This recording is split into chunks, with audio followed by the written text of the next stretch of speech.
Hello friends, अब हम उसी पोएम में डू समथिंग ब्रदर में आगे बढ़ते हैं और समझने की कोशिश करते हैं। बट यू मीट, लेकिन तुम्हें मिलेगा विंटर मिस्ट। मिस्ट का मतलब यहाँ पर होता है धुंधलापन, ठीक है। धुंधली जैसे जैसे कोहरा टाइप मिलेगा तुम्हें। वॉल ऑफ फॉग, फॉग भी मिलेंगे तुम्हें, कोहरे की दीवारें भी मिलेंगी, ठीक है। Wall that line the space between face to face, और वो दीवारें जो जो जो वॉल्स हैं, वो जो दीवारें हैं, वो इस जिनका स्पेस होता है एक फेस के बाद दूसरी फेस जो लगी हुई हैं।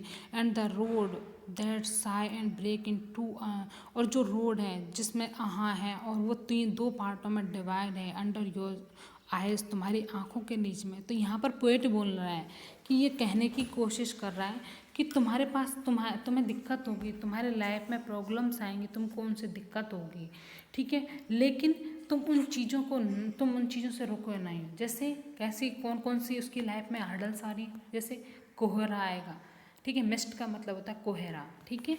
मिस्ट का मतलब यहाँ पर कोहरा है। फॉग का मतलब होता है फुआर कोहरे की दीवार है। वो भी जो तो लाइन वाइज वो भी क्या करती हैं, हमारी अर्थ को पार्टों में डिवाइड कर देती हैं।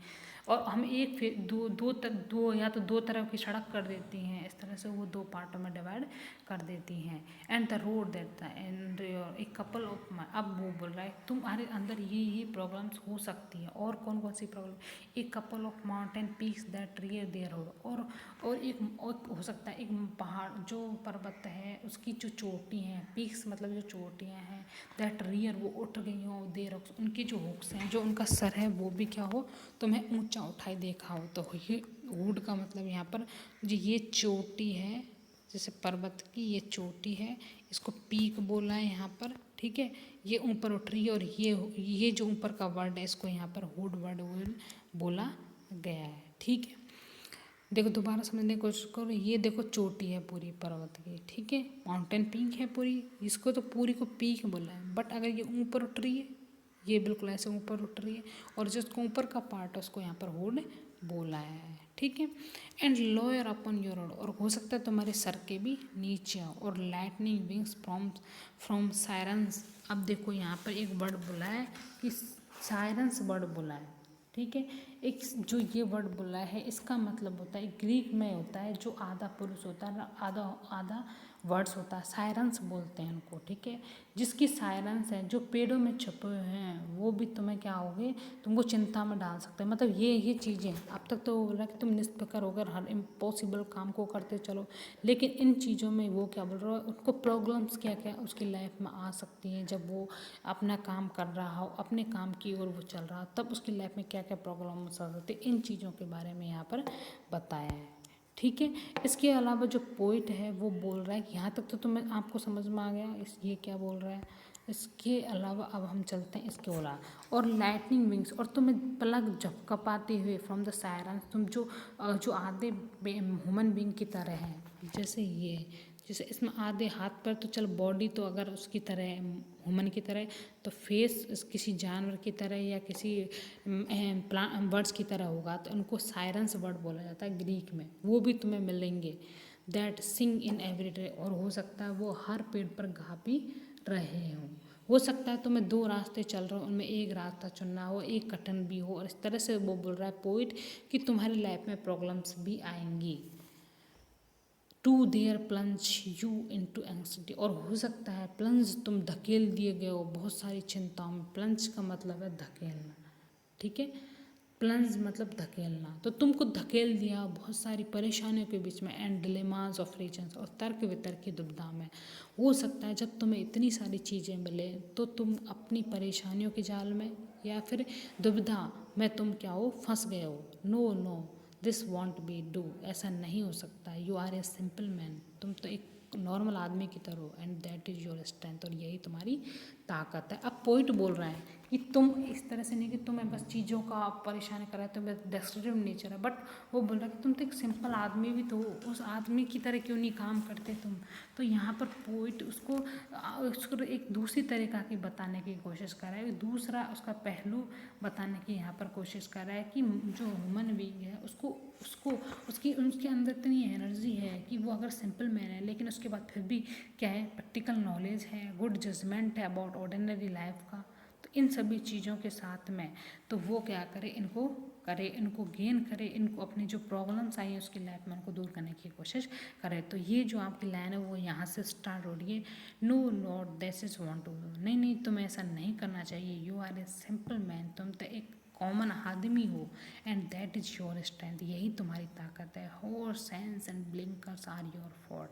अब बोला फोर्ट वर्ड, यहाँ फोर्ट के अलावा वर्ड नहीं है, इसका मतलब होता है कुछ काम करना, कुछ ऐसा करना जिससे कि क्या हो, कुछ अच्छी तरह से काम करने की वो एबिलिटी होना, ठीक है, अच्छा से काम करने, फोर्ट का मतलब है अच्छे से काम करना, तो तुम्हारे अंदर अच्छे से काम करने की जब एबिलिटी है।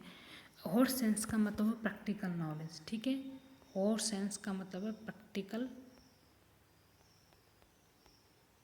नॉलेज। ब्लिंकर्स का मतलब है जैसे ये घोड़ा है और इसकी आँख है, तो इसकी आँखों के ऊपर जो इसे कपड़ा से लगा रहता है एक चमड़े का, तो वो कपड़ा क्या करता है, घोड़े को इधर उधर साइड अगल बगल में नहीं देखने की कोशिश, को सीधा देखता है घोड़ा, तो इस चीज़ के लिए ब्लिंकर्स यूज़ किए जाते हैं, ठीक है। हॉर्स सेंस बोलता है प्रैक्टिकल नॉलेज को, और फोर्ट होता है कुछ अच्छा करने की उसमें एबिलिटी होगी, उसके अंदर प्रैक्टिकल नॉलेज है, उसके अंदर वो ब्लिंकर की तरह इधर उधर नहीं देख रहा है, तब जाकर अगर उसकी स्ट्रेंथ की वजह से वो क्या करेगा, वो आगे तक जा सकता है, उसके लिए इन हर्डलों से कोई दिक्कत नहीं होगी, वो इन हर्डलों को भी पार करके आगे निकल सकता है।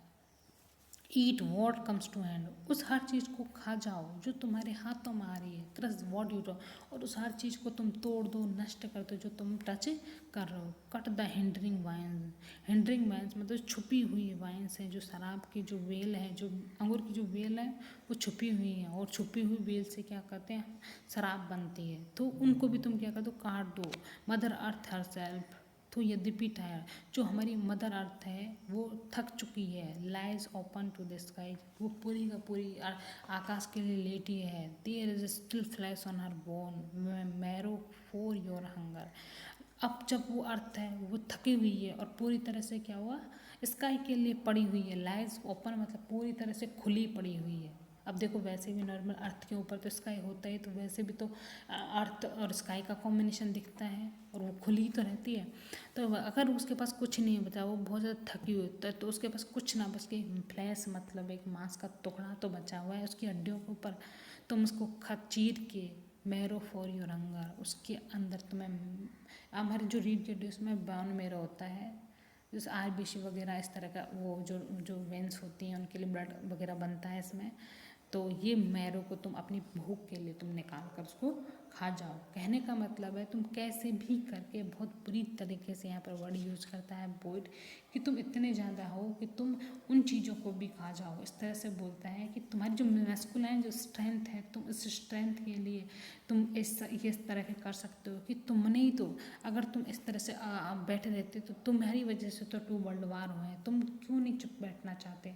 तो इस तरह से बोल रहा है कि तुम अपने हंगर के लिए तुम तो सेल्फिश हो, तुम्हारी तो डिज़ायर है कि तुम हर चीज़ को एक्सप्लोर कर दो, उसको डिवास्ट कर दो, तो तुम मदर अर्थ को भी कैसे करो। तो इन दीज लैंड में जो मदर अर्थ है, जिसका हम क्या करते हैं आज का जो इन्वायरमेंट का जो डिग्रेडेशन कर रहे हैं, उसको यहाँ पर पोइट इनडायरेक्टली बताने की कोशिश कर रहा है कि किस तरह से जो ह्यूमन में उसको हर चीज़ नेचर ने प्रोवाइड किया, लेकिन फिर भी हम बहुत डीपली उसको डिवास्टिंग उसको डिग्रेडेशन करने में लगे हुए हैं। कई तरह के पॉल्यूशन क्रिएट हो गए हैं, और ह्यूमन जो कि ये एटमॉस्फेयर है बहुत ज़्यादा क्रिटिकल हो गया है, बहुत पॉल्यूशन वगैरह इंक्रीज हो, तो ये सभी रीज़न क्या हमारी वजह से, क्यों, क्योंकि हमारी जो डिज़ायर वो लॉन्ग लास्टिंग है, वो लॉन्गिंग है, वो कंटिन्यू रहने वाली है, वो कभी भी ख़त्म नहीं होने वाली।